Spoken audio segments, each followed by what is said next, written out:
1, 2, 3, 4. If you can do all your stuff, what can figure it out? That's how it chooses you. Hello, Teresa. Hello, Claire. Everyone, welcome to It Chooses You. Smidge a dish, smidge a dish, smidge a dish. That's right. It's still just Claire and me. It will always be Claire and me. You were saying that you cooked something that sounded really good. Yes, I made delicious, reminds me of my mom, actually. It's pasta with red sauce with a little bit of either hamburger or fake meat. I used fake meat.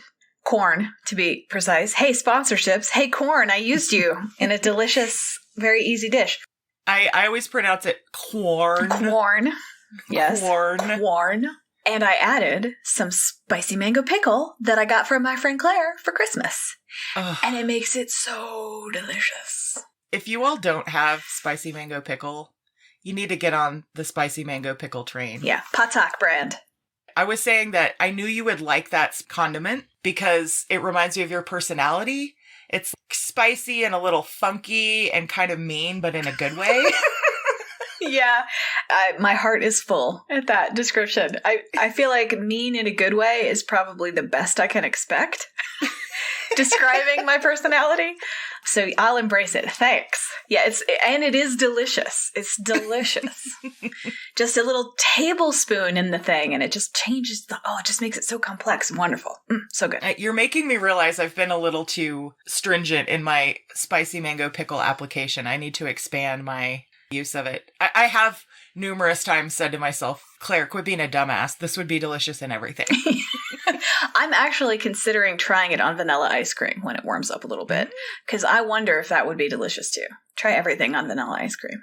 You'll have to update us. I will. I will do an episode on things that are not good on vanilla ice cream, starring spicy mango pickle. Hey, if you haven't, you should subscribe and review our podcast. Yes, please. Wherever you are finding it. Because we like you, and that's how you can show us you like us. I mean, we'll keep doing this whether you like us or not. Let's be honest. It's not like we're going to go away if you don't subscribe, so don't have any anxiety about it. Yeah, so you might as well subscribe because you're not hurting us by not. That's right. You're just hurting yourself. Yeah. You're only hurting yourself by not subscribing to our podcast. That's a great tagline. We should definitely put that on the website. That's my new marketing approach, is to just be passive-aggressive with our audience. I think that'll work well. I think people respond to that. That's a good call. Maybe it's something we should have talked about before you implemented it, but it's a learning experience. Yeah, I was saving it for the next business meeting, but I thought I'd throw it out there and see what happened. Mm-hmm. Sure. We're going to talk about a movie you made me watch that I absolutely loved. Oh, good. I am so happy you asked me to watch it. So today on It Chooses You Smidgen Edition, we are talking about the Netflix film I Care a Lot. I just want to please make you at ease. After the Christmas movie debacle of 2020, I will never surprise you with hatred again. If I don't like something or it's going to be a problem, I will let you know in advance from now on. So if I save it for the day, I liked it. You have really narrowed in on something, which is that it's not even that I dislike hatred. I just hate surprise hatred. You've really locked in on it. I've done some thinking about it because it was a moment and I was like, I need to understand this if I'm going to understand Claire. We are getting closer by the second. I can feel it. We are. Does this mean after 15 years, we're finally going to be friends? Yeah. I'm going to stop calling you mean on our podcast. Only when it's not accurate, which is never. I want to say here at the top that this will be a completely spoiler-filled discussion of the film I Care a Lot. If you have not seen the film, I recommend that you stop this podcast immediately, go watch it, and come back to us. Or if you decide to continue, we will do our best to explain things, but just know we will really explain things. Yeah. And probably ruin the movie for you. So, spoilers. Spoilers. There are some tasty surprises that we are about to ruin with the best of intentions. I Care a Lot is a comedy thriller that was recently released on Netflix about a professional court-appointed guardian, played by Rosamund Pike, who runs a racket leeching off her clients until she takes on a new ward, played by Diane Wiest, who turns out to have some dangerous connections. Yeah. The best thing about the movie off the top is that you get to watch Diane Wiest fuck somebody up. Yeah. Like, it's so good. Yeah. Yeah. I was like, ooh, look at her go. Look at that look. Oh my God. My understanding is that this is a somewhat of a polarizing film, which is why I felt a little unsure about your reaction. Some people loved it. Some people were not into it. I am definitely in the camp that I love this movie. Yes, I also love it. I can imagine critiques of it that I will mention in my discussion of how much I love it. Because, nothing's perfect, everybody. We can find flaws in things and still love them and think they're worthwhile. But yeah, no, it's fabulous. So for me, it's rare to see a film like this in which the acting, the writing, and the directing are so on point. Because it has such a singular, powerful vision, I wasn't too surprised when I found out that it's both written and directed by the same person, Jay Blakeson. There are moments in which the writing and the camera work are so unified that I was like, it has to be one person, because this never happens where the director and the writer are so on the same page, right? Mm-hmm. It's the kind of film that made me feel conflicted as the viewer, which is normally something that I actually don't enjoy.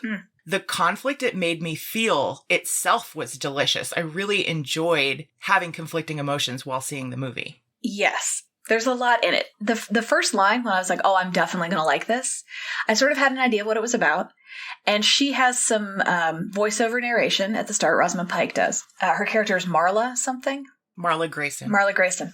She has some voiceover narration at the start where she says the belief that, if you're kind and you work hard, you can accomplish anything is a lie told by rich people to keep everyone else poor, or something like that. And I was like, correct. Like, okay, great. So in some ways, she and I think very much alike. Of course, I know what it's about, and I know that in other ways we do not. And so the fact that I completely agreed with that made me very uncomfortable and concerned about what was going to happen in the next hour and a half. Yeah, and sort of the end of that speech is she says, I'm a fucking lioness. Yes. The writing itself is sort of hammy and chews the scenery in that way. That's really tasty. I'm going to take this opportunity to drain some of my tea out of this cup. It's very important that you know that I narrated myself walking across my living room with a 2 full cup of tea, as though it was an episode of Taskmaster, and the task I had set myself is walk with a 2 full cup of tea. That's right. It's the best episode we've ever done, and you all will never hear it because we weren't recording. That's right. You'll just hear about it later.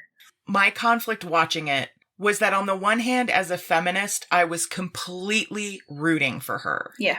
But she's an objectively terrible person. Yeah, this is exactly, I was like, oh my gosh, this is so great, except what she's doing is morally disgusting, and she's a terrible person. It's just like all of the things around the thing she's doing made me cheer. But then the thing at the middle of it is a rotten, horrible, evil thing.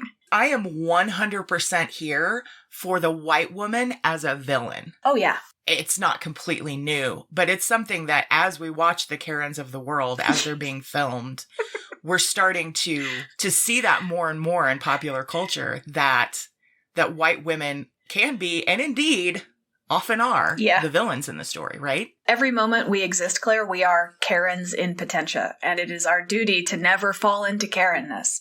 So seeing myself, I'm like, yep, that is entirely possible for me. Okay, let me keep very close to this road, because off to the side is that behavior. The thing that ultimately really appealed to me was how the film itself treated her as a character. Mm-hmm. It's really hard to watch a film about a character you 100% hate. Mm-hmm. The film doesn't fall into that trap necessarily. It grounds her in this relationship with Fran. Mm-hmm. We care about characters when we see them in relationship. When we see someone else care about them, it's sort of an endorsement on a certain level. And we see them care about others, right? Yeah, not entirely lacking in empathy, this one. But it's not done in that sense of like, well, she's a woman. If we don't show her loving someone, then she's a bitch. I came away from the movie and I'm like, this is how you write women, everyone. Yeah. Okay, so to all you male screenwriters out there, this is how you write a woman, because there was not one moment in the film where I was angry at her because she was a woman who didn't know her place. Yeah. The film does not treat her that way at all. Yeah. There were moments where I completely hated her, but it was because she was a horrible person, not because she was a woman. And not because she was defying some often unspoken standard for how women should behave. Exactly. The other thing I wanted to mention about Marla and Fran's relationship, Fran's played by Isa Gonzalez, who's fantastic. Mm-hmm. They're in a romantic relationship, and the film just treats it as a fact. Yeah. They are in a loving, caring relationship, the end. Yep. We don't need to put a finer point on it. It's great. As I've mentioned, the writing of this film is completely masterful, because the first 30 minutes or so, as you're watching Rosamund Pike as Marla doing these horrible things to, let's face it, national treasure Diane Wiest. Yeah. Yeah. is really hard. It's a hard first half hour. Yeah. Just at the moment where you don't know if you can watch that anymore, the writing brings in Peter Dinklage as Roman, Diane Wiest's secret son. Yeah. Who becomes her advocate in the film, right? So suddenly the scales are tipped a little bit more in Diane Wiest's favor. Someone who cares for her and who will try and defend and protect her. And that allows the viewer to keep watching the movie, right? Because without that, you're done. You think she's alone and has no support. The lioness has carved one of the gazelles out of the herd and has sequestered it and is about to devour it. And that's what you think is happening. And then you realize that the gazelle has a .44 Magnum in her pocket in the form of this son who comes in. And then you discover that not only does she have an ally, but she has an ally equally capable of handling difficult situations with violence as Marla is. Mm-hmm. And I was like, oh, it's so good. And there's even a period of the film, I would say maybe the last third or so, last half to third, where Diane Wiest suddenly becomes a non-issue, right? Because, I mean, she's in the back of your mind, but it's just about Marla and Roman facing off, raising the stakes with each other, trying to call each other's bluff and figure out who's going to win this fucking impossible scenario. There was a moment when Marla has come to visit Diane Wiest at the home where she's imprisoned, and Diane Wiest looks at her and she's heavily drugged. Marla starts asking her, who is this person? Who is this person? Who came to see you? Who is that? And Diane Wiest looks at her with these shark eyes, even through the drugs, and is like, you're going to find out. Like, oh, he knows I'm here now. Good luck. She says, you're in trouble now. You're in trouble now. That's right. I'm going to put that on my life goal list, is to look at someone just once in my life, reminder I don't have children, and say, oh, you're in trouble now. Mm-hmm. Especially as an old woman. So badass. Yeah, well, and I think you saying that she's an old woman, yes, that's part of why it's so amazing, because we as a culture are very, very used to completely disregarding older women, not paying attention to them, not giving them any good roles to play, certainly. And here's this one, and she's a badass. She literally puts Marla in a headlock at one point. Have you ever seen Diane Wiest use wrestling moves on someone? You should watch this movie. Right. Oh, Diane Wiest is just so good. Oh, so good. It's really interesting because she tricks the audience as well, right? Is basically what you're saying. That first half hour or so, you're like, oh my God. And you watch Marla lay the trap for her and how she basically just enmeshes her in this impossible situation, right? Diane Wiest is never getting out of this unless something crazy. Oh shit, something crazy just happened. Her son is a fucking mobster. It's very, very hard to watch terrible things happen to nice people. But when it's revealed that terrible things are happening to someone who's probably okay, but who is probably okay with a background of having a son who very explicitly engages in human trafficking, then it's like, oh, everybody sucks. Cool. Now it's just a gladiator fight. Like, who's gonna win? The fullness of the world reveals itself to you, right? I mean, what do you do when you watch a fight and you hope somehow they all just kill each other? Right? Because that is what would empirically be best for the world. It's clear. The acting across the board is incredible. But there's this moment in the first 5 minutes of the film where Marla has had to go to court with Feldstrom, who's the very understandably upset son of one of her victims. Mm-hmm. And she's sort of defending her position and asking the judge to uphold his previous decision to keep Feldstrom away from his mother. Mm-hmm. And, you know, of course, the real motivation there is because she doesn't want him riling his mother up. She doesn't want him seeing her. She wants to be in control of the situation. And as the judge rules in her favor, there's a real close-up of her face. Yeah. The aesthetic completely supports her worldview, right? She's got this, especially in that first scene, insanely sharp haircut. Yeah. And the camera just comes in on her face. The judge rules in her favor. And without moving a muscle, there's just a shift in her eyes, which makes her entire face appear to change. Yeah. Literally, her face does not move, but her entire triumph is written right there on her unchanging face somehow. Yeah. Oh, She's so amazing. good. Well, and then the best part, like, and I tag that moment to the moment that comes sort of right after, which is that she walks into her office, she looks at her watch, and she says, "That's 5 hours and 15 minutes door to door, round it to 6, charge the full fee to the Feldstrom account." Like, she just got paid for 6 hours of work for telling this guy to fuck off. No, you can't see your mother. I control her assets. Go away. Yeah. Speaking of amazing writing, there is a scene between Rosamund Pike and Chris Messina, who plays Dean Erickson. I love Chris Messina. I've loved him since 6 Feet Under. He's an attorney, basically, for Roman, the mobster. And Chris Messina's character comes to visit Marla. Chris Messina and Rosamund Pike have this incredible scene where the writing, the direction, and the acting is so on point, precise, and compelling. So basically, story-wise, Chris Messina has come to convince Rosamund Pike to release Diane Wiest from her powers of conservatorship and to let her go. And then he's prepared to even pay her a bit of money, right? Mm-hmm. The thing I noticed is as they're getting to know each other, they're like, oh, we're the same. We have a lot in common. We are very similar people operating in a very similar way. There's that moment where she calls him a shark and he just smiles with his eyes. Thanks for the compliment, bro. Because the whole scene, Rosamund Pike is sitting there vaping. Yeah, I know. That's my favorite thing about her character. She's always vaping. My favorite thing is, like, he goes and he ultimately offers her a bribe, right? And the briefcase he's carrying it in is really shabby. And I was like, why is that true? And I had to actually think about why that would be true, because he's driving a very expensive car. He's wearing what looks to be an expensive suit. And he brings this kind of crappy briefcase. And I was like, oh, it's because he's going to leave the briefcase. Why would he leave her a nice briefcase? Good point, yeah. He brought the backup briefcase.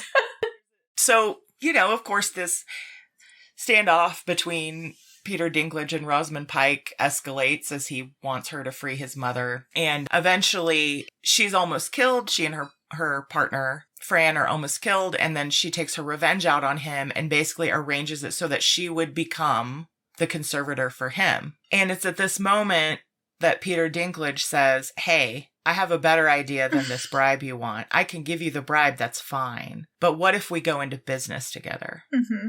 She accepts, and they create this, like, conglomerate. And he even says, this is a way for us both to win. Yeah. And the part of you that likes these characters, or is rooting for these characters in some sick and twisted way, is happy that they haven't killed each other. But then you go, wait a second. We're about to watch the world burn at the hands of these two people. Yeah. It's like, oh, what a great wait a minute. It's a great solution for horrible evil to happen on a very large scale all around the world. What I thought you were going to talk about is the scene where he has kidnapped her.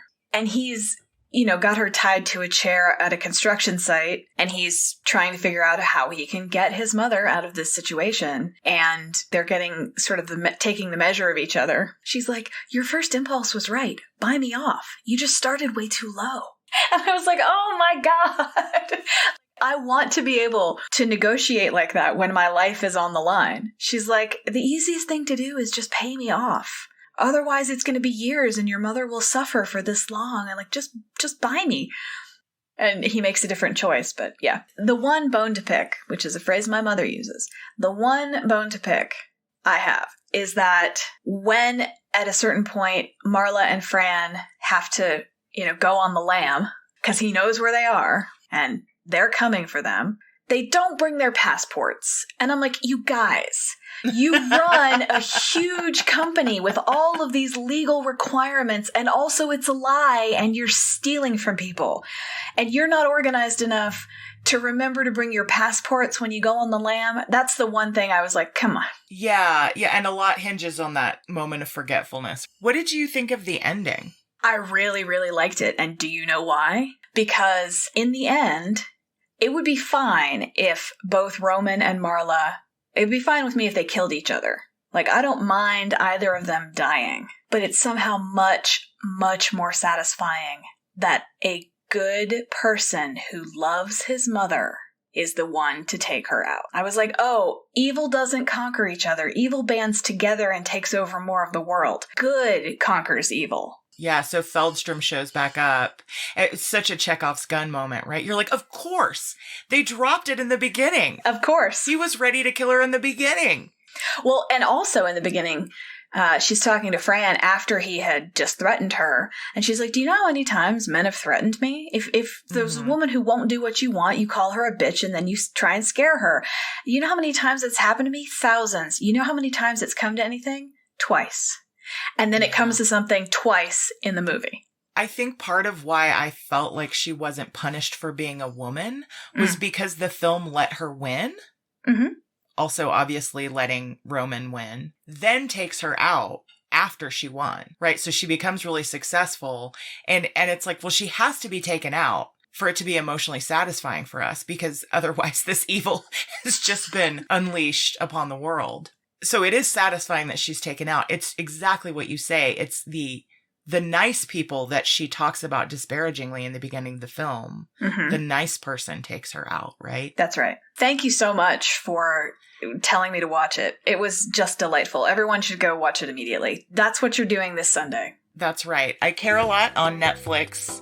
Check it out as soon as possible. Thank you all so much for listening. This has been It Chooses You. We will see you all next time. Goodbye. Bye. Testing. Great. Thank you for listening to It Chooses You. Your hosts are Teresa Sparks and Claire Patton. Our theme song is by Bobby Dart. If you'd like to get in touch with us, drop us an email at itchoosesyoupodcast@gmail.com.